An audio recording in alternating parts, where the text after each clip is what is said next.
And let me share my screen and kind of get things started off here. So, great. Here we go.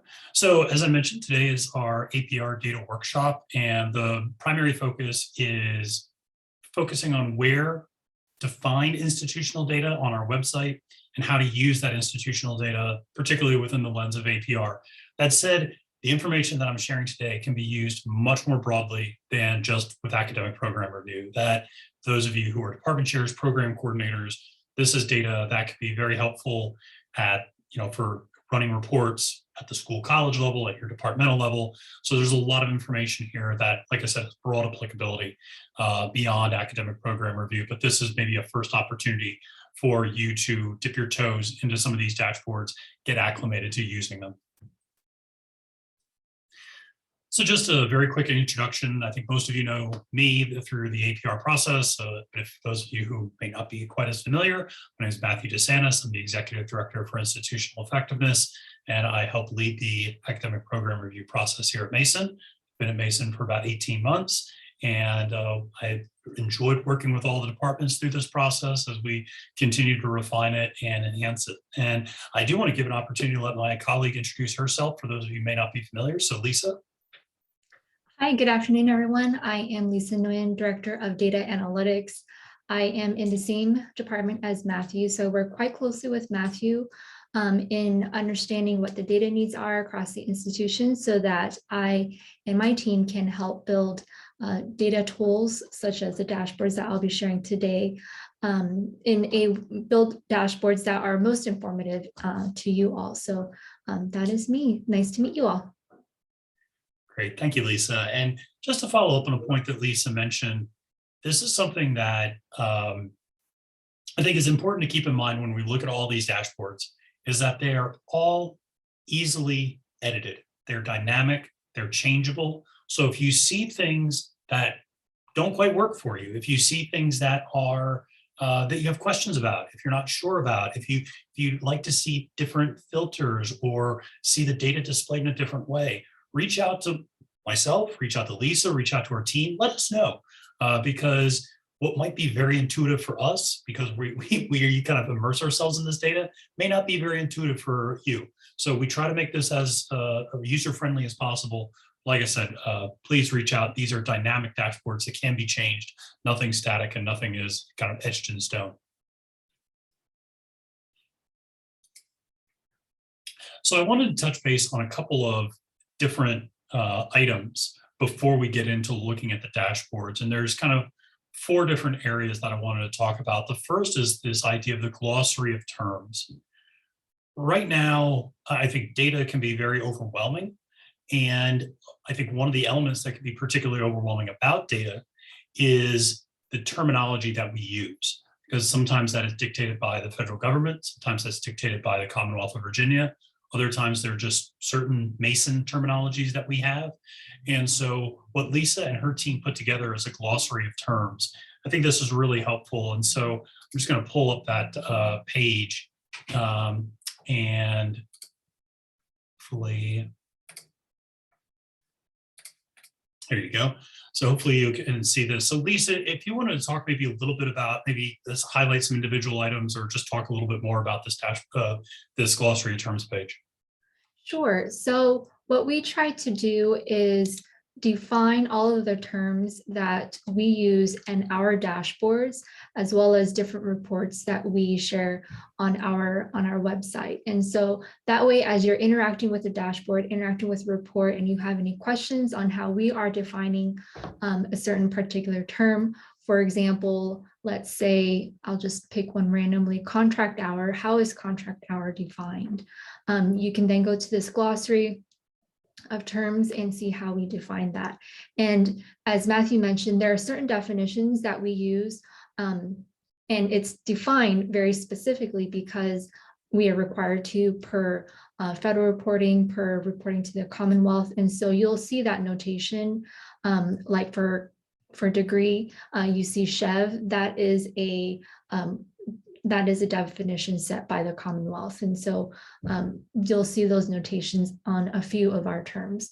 So the glossary is again, as Matthew had mentioned earlier, it is evolving in that we are continuing to add terms, especially as we build out more dashboards to meet your needs, to meet other folks' needs across the institution. So this is definitely a growing glossary of terms. So if you see something in a dashboard that is not clear to you, please let Matthew or me know, and then we will be sure to make that clear for you in the glossary of terms as well as in the dashboard itself.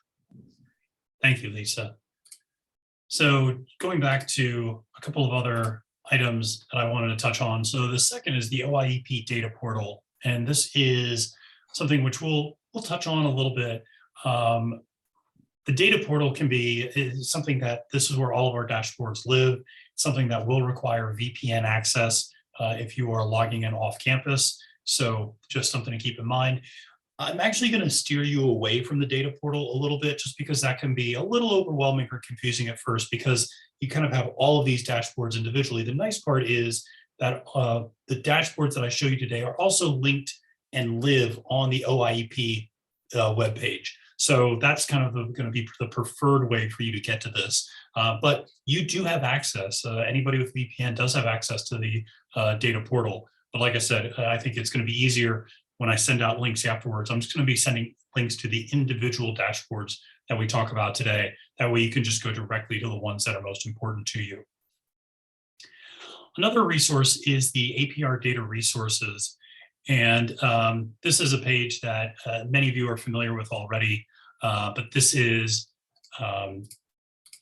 it's just a page on the website that, just pulling it up very quickly, this is where you can see when you go to the OIEP webpage under institutional effectiveness and APR, you can see the data resources for the self-study. This is where there's a great deal of information on job placement, student enrollment, advising, educational experience, peer comparisons, faculty, et cetera. So this is obviously a starting point for you as you start to think about what sort of data you would like to integrate into your APR. If you have questions about particular dimensions of these, this is kind of, like I said, where I would point you initially. And there are multiple areas where this is linked to those individual dashboards that we're going to be showing to you throughout the day. But like I said, I just wanted to point out, because there's a lot more on this page than just dashboards. There's a lot of information, particularly if you come down here looking at peer comparison data, links to Chev, links to iPads, links to College Navigator, external sites. If you come to student enrollment in terms of retention degrees, some are dashboards that we'll look at, but some are smaller, focused on minors and 5-year trends and retention rates, et cetera. You look at job and post-graduation activities, the links to a lot of different surveys we conducted, et cetera. So this page has a lot more than just the dashboard information. I wanted to call that out specifically. And then the final area is the dashboard directory. And this is, I think, a really helpful, a very, very helpful page, maybe just for internal purposes, but I think it's great because it really does have a comprehensive list of dashboards and metrics that are available within each one. So let's go take a look at that. And Lisa, if you could talk maybe a little bit about what that page is focused on and kind of how to navigate that information. Sure. So this index of dashboards and reports, you have this hyperlinked, right, Matthew? Yeah. Okay, perfect. So as Matthew mentioned, OIEP has a plethora of dashboards and reports, and we are continuing to develop more dashboards.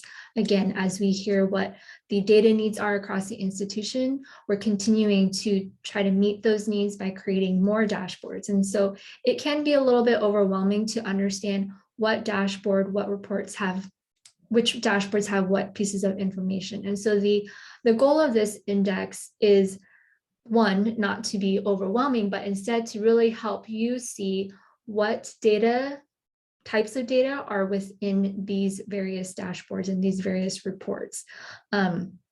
So if you want to see data specifically for your school, college, and you want the data to have filters so that you can see by in-state, out-of-state, race, ethnicity, gender. You can look across the row and see which reports have all of those fields marked.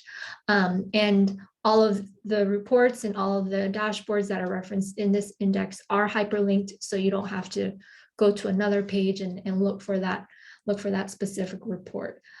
So that is the goal of this index, and it is updated once a term. Because we are creating so many new dashboards,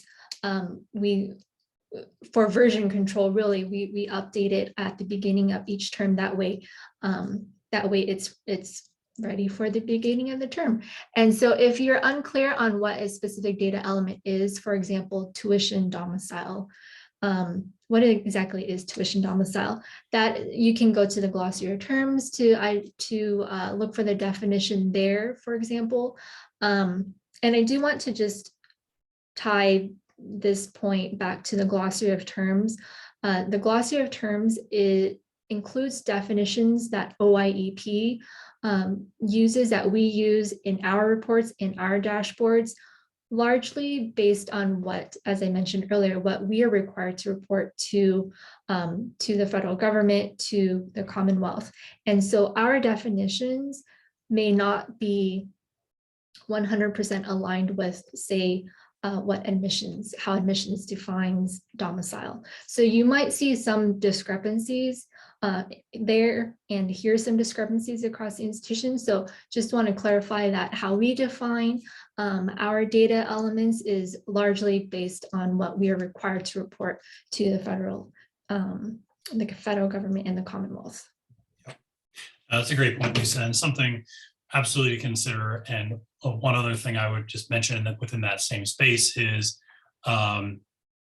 with regards to a lot of the data that you see on our website is related to something called census data. This is data that's kind of the official data at the beginning of this fall semester.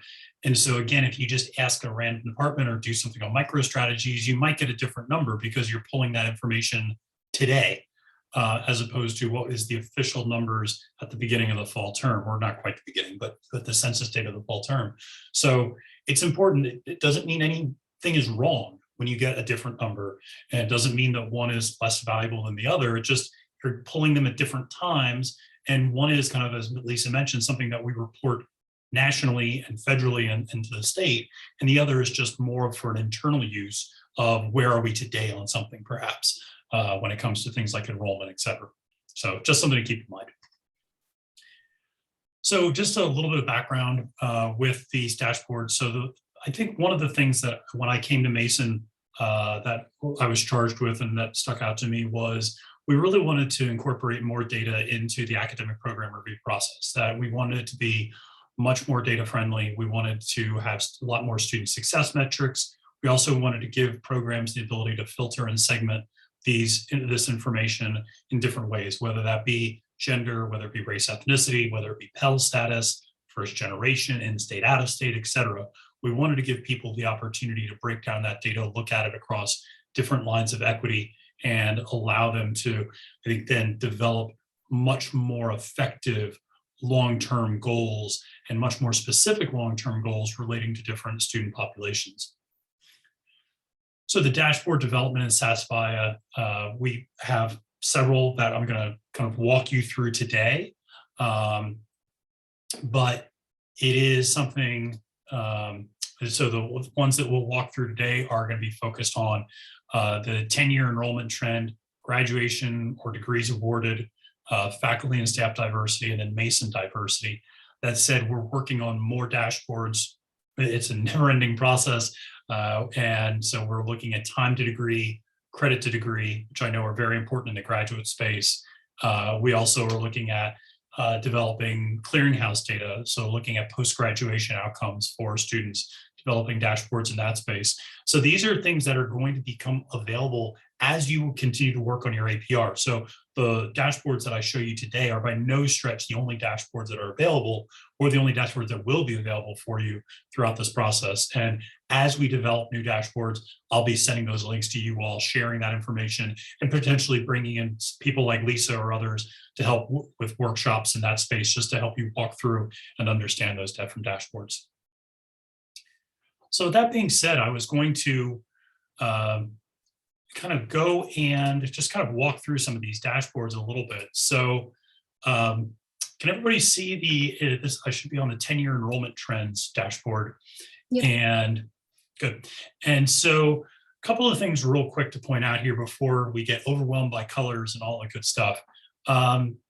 Something that I would encourage you all to do is, if you'll notice at the very top, there are two tabs. You'll see an enrollments trend, and then you'll see an about this dashboard.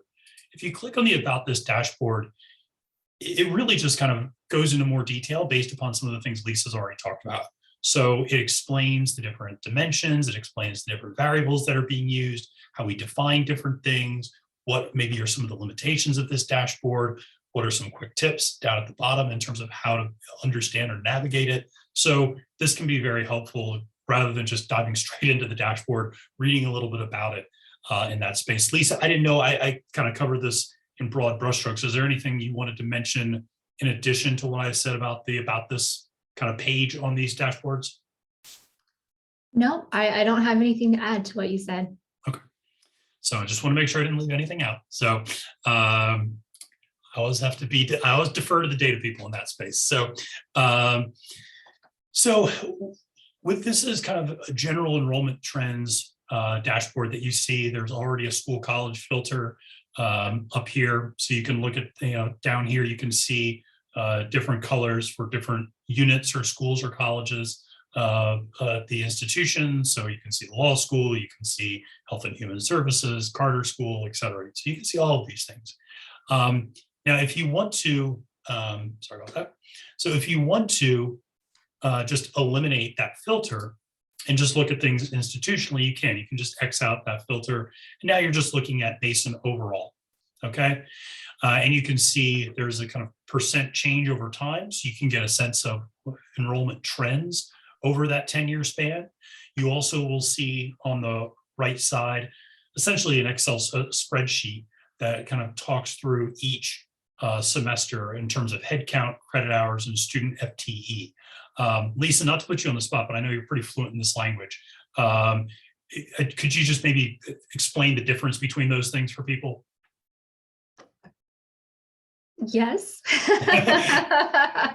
in broad brushstrokes, I don't want to get too technical. Yeah. So a head count is an unduplicated count. So a student can enroll in multiple classes. So say I am a student, I am enrolled in 3 classes, but in the head count number, I am counted only one time.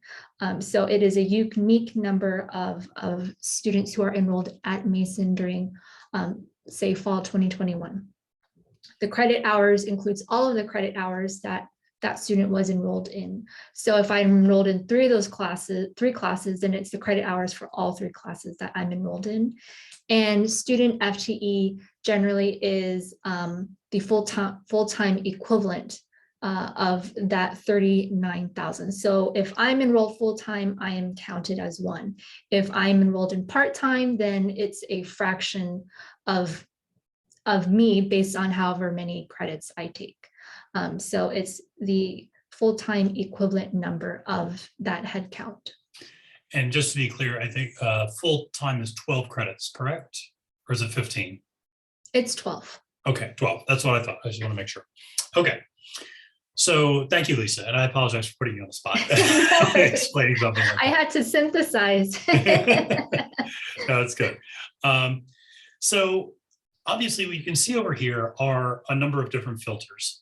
And the ones that you're going to be primarily focused on is obviously primary major, primary concentration, degree, okay? Because this is what it's going to give you the opportunity to drill down into your specific program to get this information. So just to pull kind of a random, I'll just use biology as an example. So you can go to that, and now you see that everything's adjusted based upon the primary major in biology. So you can again see enrollment trends. You can see how that visually plays out over time in different ways. You can also look at primary concentrations. So within biology, there's a number of different concentrations. So if you want to look at microbiology specifically, you can do that. And so you again see the numbers change based upon what I've just selected. If you want to look at bioinformatics, again, adjust based upon what I've selected. If you just want to look at the department essentially, or the program as a whole, then don't select anything in that space. You can also select multiple in this way and combine different concentration categories. The other thing you can do is obviously look at the degree level. So this is just looking at that primary major of biology, but there's a BA, there's a BS, and there's an MS within that. So again, selecting whichever level you want. So if you want to just look at the graduate level, perhaps just looking at the MS, you can see what the enrollment projections look like in that space. And similarly, if you want to just focus on your undergraduate populations, you can focus on your BA, BS, or even differentiate between those two to look at what the BA looks like versus the BS. So these are all, again, different ways to filter this information. Obviously, there's other ways to filter this as well, both along the side and across the top. So let's say, oh, Steve, I'm sorry, I saw you have a question there. Sorry, just on this primary major, if a student has two majors, is this count both of them? Like, so it's going to pull in students no matter which of the majors that they have? So Lisa, do you want to take that one? Because I know that's kind of an area that you know a good amount about.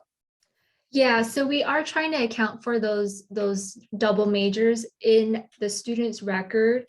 They do have to indicate what their primary major is, though. Even if, say, I am a double major, in my record, it will show what my primary one is. So that is what the primary major reflects. To your point, though, we are working on bringing in that double major information into this dashboard, because we know that is very common.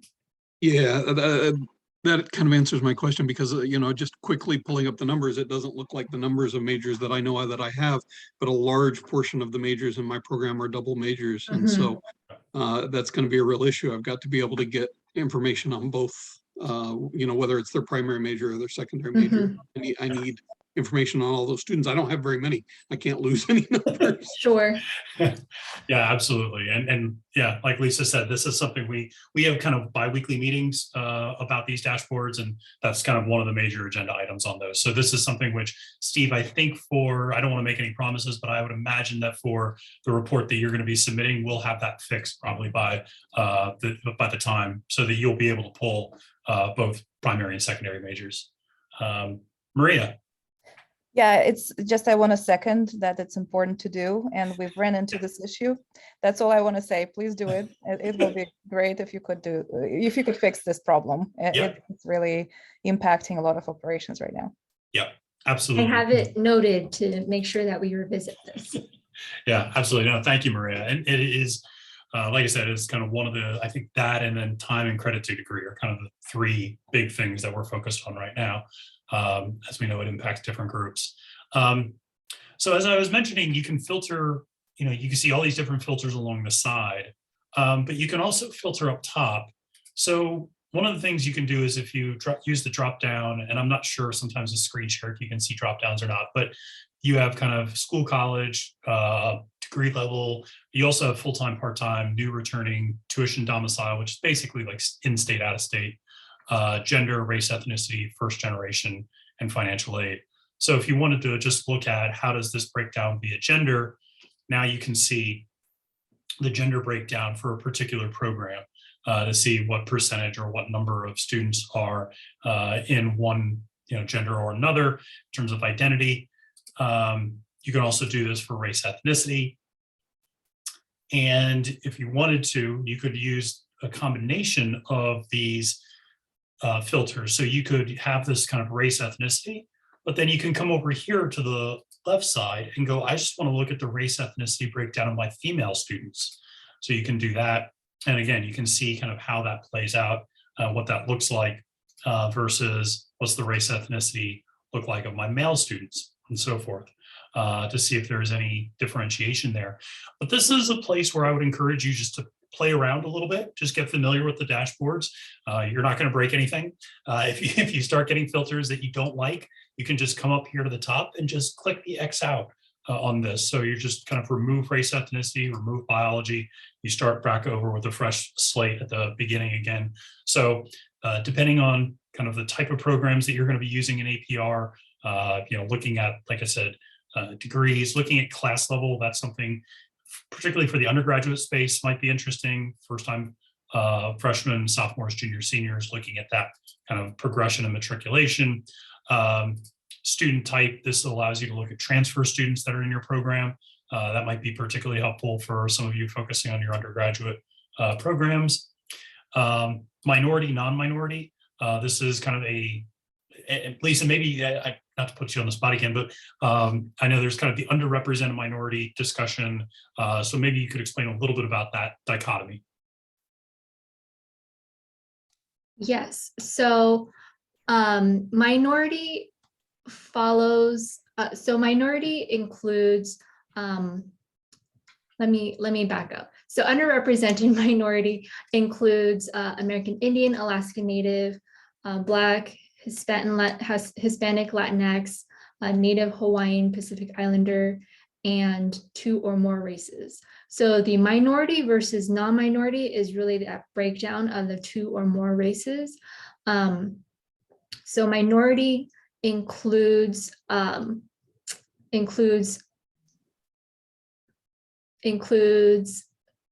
going to have to repeat the categories. So minority includes American, Indian, Alaska Native, Black, Hispanic, Latinx, Native Hawaiian or Pacific Islander, and Asian. So Asian is not considered underrepresented minority.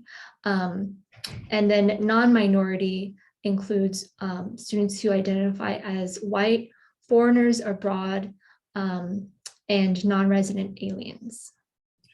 And again, that's largely based upon certain federal definitions that we have to adhere to in that space. And this is a great example of a place where the data glossary is particularly helpful, just to give you a sense of what these different terminologies mean.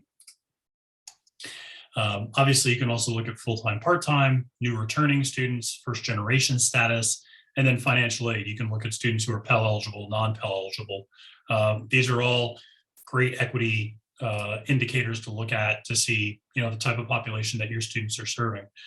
The other nice part about this from a standpoint of preparing your APR is if you hover over any of these images, you'll see the kind of 3 dots. And if you click on those 3 dots, you can either save the image or export the data. And so this is kind of, like I said, a nice way to, once you maybe have a chart or a graph that you particularly like, you can just click on those 3 dots, export the data or export the chart, save the image, and just import that directly into your APR self-study. So it's kind of, like I said, a nice way for you not to have to replicate the work that you see online, just pull it directly in from us. So that's kind of the enrollment trends. And so I'll shift to the 10-year degrees awarded, which of course is not cooperating right now, but I think that's just because it timed out. So same basic setup. There's kind of the About This dashboard side as well, which you can click on. And again, looking at the same basic layout of percent change over time, overall head count of degrees awarded, with a chart over here, and with a graph over here, I should say, on the right side. Again, similar filters, breaking down by school, college.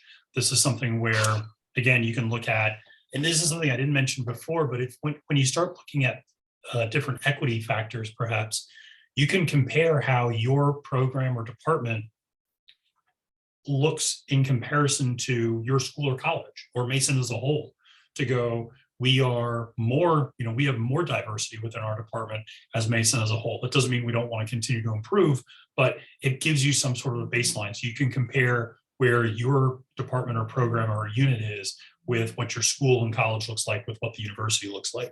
And so I think that can be particularly helpful as well.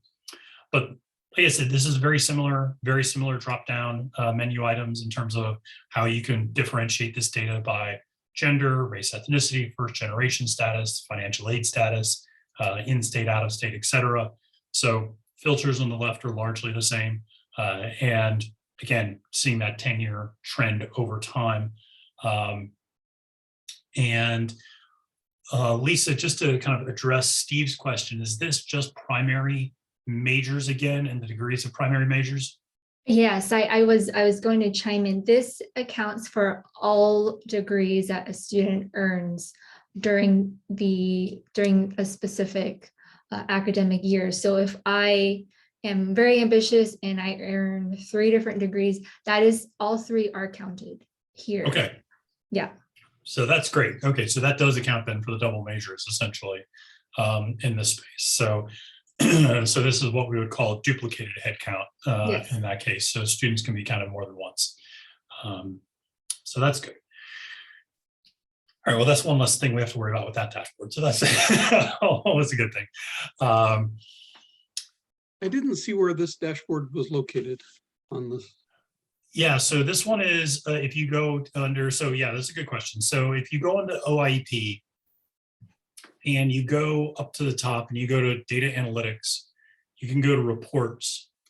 And under reports, you'll see a number of different areas here, and you can just go to degrees. And then there should be a drop down. Yeah, the 10-year degree. Oh, that's the 10 official degrees awarded, trends and dashboards. And then there's the top one there that you can get to. But there are multiple ways to get to all of these dashboards. Some are through the APR page, some are through just the data analytics and research page. Like I said, I'll be sending direct links out to everyone afterwards. So I would just kind of bookmark those once you get them. So another area that's a little bit different is, I will also refresh, is the faculty and staff dashboard. And this is another component, particularly for those of you who are in larger departments, that might be helpful. I know, Steve, that's going to be a little bit more challenging in your space just because of the interdisciplinary nature of your program. But this is one where you can look at the race, ethnicity of faculty and staff. And so looking at it by particular campus in terms of Mason Korea versus the US campuses, but then looking at it by division. And remember, this is not just academic. This is both academic, administrative, co-curricular. So that's why when you look at division, you'll see things like facilities and finance and administration, government and community relations, in addition to the Carter School or the College of Health and Human Services, et cetera. So you'll see a lot of different options there. If you go to your department, again, we'll just stick with biology because we've been using that one. But if you click on biology, you can see again the numbers adjust, and you'll see here the race ethnicity breakdown of that. You can obviously select for different genders if you want to see the female breakdown versus the male breakdown. And if you don't want either, you can just unselect both and you'll see both together. You can also see the employee category.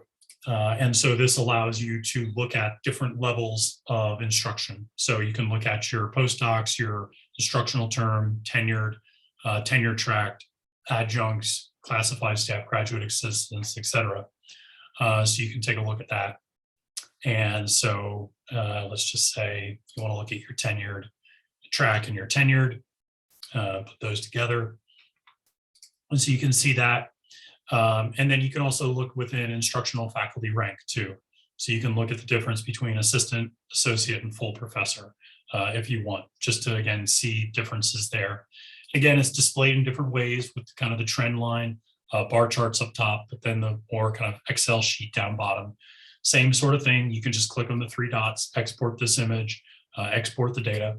And similar, once you get to a point where maybe you want to go back a few steps, you can just X out and kind of takes you back to the main, or back one filter. So you're just looking at the biology one in this case.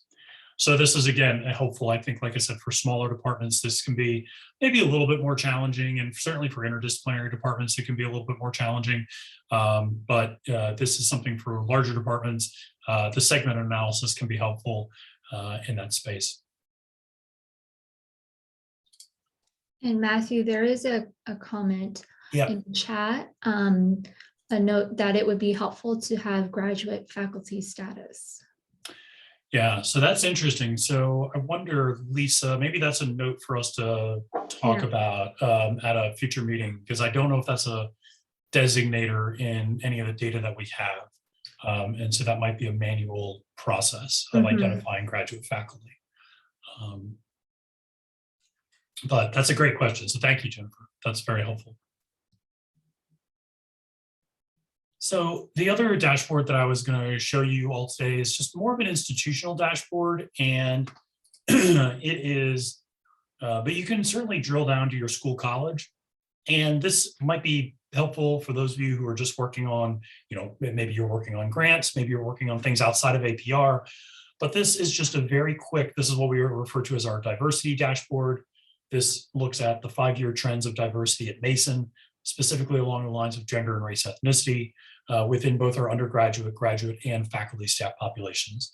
And so just this is a place to get all of that information in one time. You can just filter, you can only filter down to the school college level, not the department level. But again, if you just want a snapshot of how your particular school or college is doing within the realm of diversity as it relates to any of these dimensions, you could just put that filter on and again, click across to see how your enrollment looks at the undergraduate, graduate level. You can also see your graduation retention rates as well as that faculty staff information.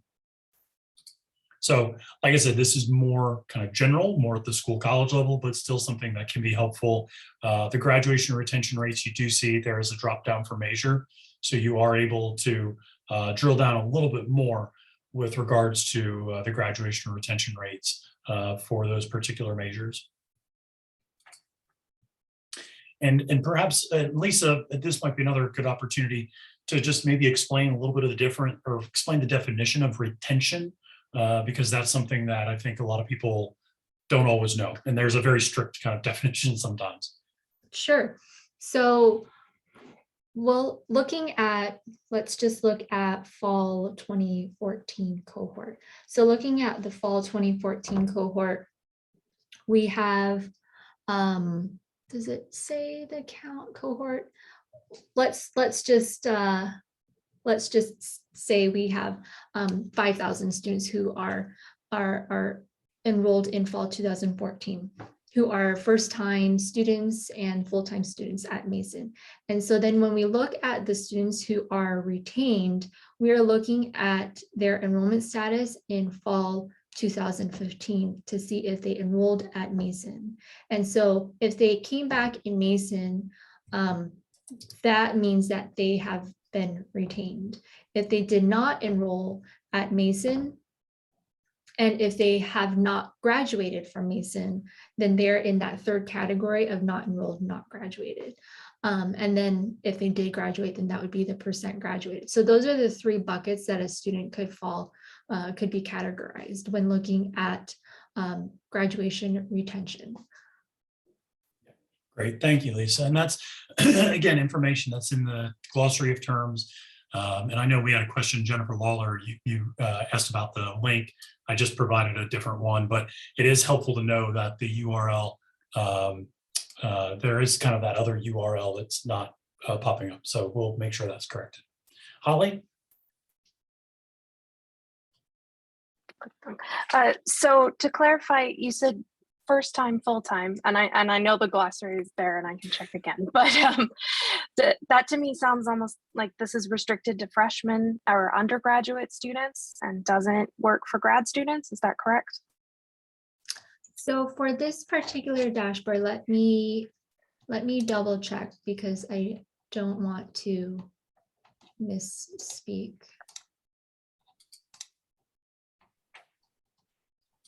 Because sorry, Matthew, were you going to say something? No, excuse me. Yeah, generally speaking, retention is something that is an undergraduate metric. Right. And that's something which, even from a federal reporting standpoint, has a very strict definition. So it is, I'll let Lisa continue to look, but yeah, I'm pretty sure that's just an undergraduate metric in this space. Yeah. So if you scroll down just a little bit, sure. Matthew, it does say at the very bottom, this Got it. screen that you see here is a subset of a larger dashboard, the first time full-time baccalaureate retention and graduation dashboard, because as Matthew mentioned, we have to look at a very specific cohort per IPEDS, but also to keep to have everyone starting at the same starting point allows us to then measure in a more valid way how long it takes a student to complete at Mason. Does that make sense? Yeah, thanks. And Jennifer, I saw your comment with regards to graduation being an important metric for retention being an Yes. important metric in the graduate space. It absolutely is, and this is something we mentioned the time and credit to degree, but this is also something that we're very interested in the graduate space, and we've been working with Laurence Bray and others in that space to try to provide more data support for graduate programs so they can get their hands on these types of metrics for their level.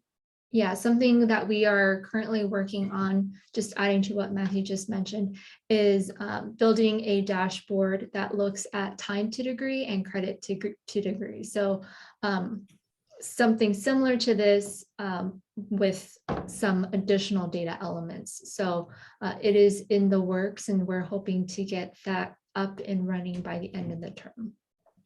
That would be really useful. I know Angela would always give us our retention data in a, super secret folder. And we kind of create these percentages and looking at attrition specifically for our graduate and doctoral programs. So any help that you can provide where I'm not manipulating, lots and lots of data would be excellent. Thank you. Yeah, absolutely, Jennifer. So we'll continue to keep everybody, abreast of what's going on in that space, and let everybody know about the newer developments and the newer dashboards. And we may very well reach out to some of you because we know you're going to be some of the heavier users at first. And so as we get the first or second drafts of these dashboards up, I may reach out to some of you and say, this is kind of our first draft. Poke around, let me know what you think. What makes sense, what's intuitive, how could this be laid out better, what are some of the issues. So we very much so appreciate everybody's feedback on this, and this is something which is an ongoing and never-ending process, perhaps much to our chagrin sometimes, but it is an ongoing process. So those were some of the dashboards that I wanted to share today, and I didn't want to kind of overwhelm but I just did want to, like I said, share those 3 or 4 different dashboards on enrollment trends and graduation, faculty, staff, and then diversity. Obviously, there's more coming, as Lisa alluded to, and as more gets rolled out, we'll let you know. But I wanted to also just open it up if there's any questions. I know some of you were asking throughout, which is perfect, but if there are any other questions that people have, happy to address those. I also have my contact information, Lisa's email address, and then we also have the OIEP data request form, which I'll include in this PowerPoint when I send it out, so you can have a link to that as well. Just one quick question on that 10-year degree dashboard. I noticed that the last year on that is actually 2019, 2020. Do you know at what point the previous academic year to this one will be added? It should be added soon. I know that Giselle had actually inquired about that data as well. So let me make a note, because I know we have that data. I think it might be a matter of just refreshing that dashboard. Yeah, be great. Thank you. I just know we had a really large number of graduates last year, so I want to make sure that gets included in the analysis that we do. Yeah. So, thank you. Absolutely. And that's something which, again, I will be, obviously with the way that your reports are due next fall, one of the things that we'll be doing is, there might be an opportunity for you to even update some of this information for next year once we start getting this information in. So, I will keep, like I said, I will keep everybody up to speed with what dashboards are getting refreshed, when they're getting refreshed. That's one of the things that Lisa mentioned is in that dashboard directory as well. It lets you know when those dashboards are getting refreshed. So when can you expect new data to come in and populate? So that way you're not pulling data too soon, only to have to go back and then pull that data again within the year. So you can just kind of hold off on pulling and until the most recent information's in there. But great question, Steve. Any other I've got questions? one. Holly, do you have a question? Yeah, Yeah. on the enrollment trends one, it looked like fall trend was a filter that you had turned on. Is there a way, does that dashboard have like an academic year unduplicated version as well? It does not have an annual unduplicated. It has fall, spring, and summer filters for you to Okay. select. So generally, we would encourage you just use the fall filters because that's kind of those are the official numbers for the university. But certainly, if you can certainly track those things over time and take a look. Yeah, with some of the grad programs, fall isn't. They having both semesters is more Yep. informative. So Absolutely. Okay. Great.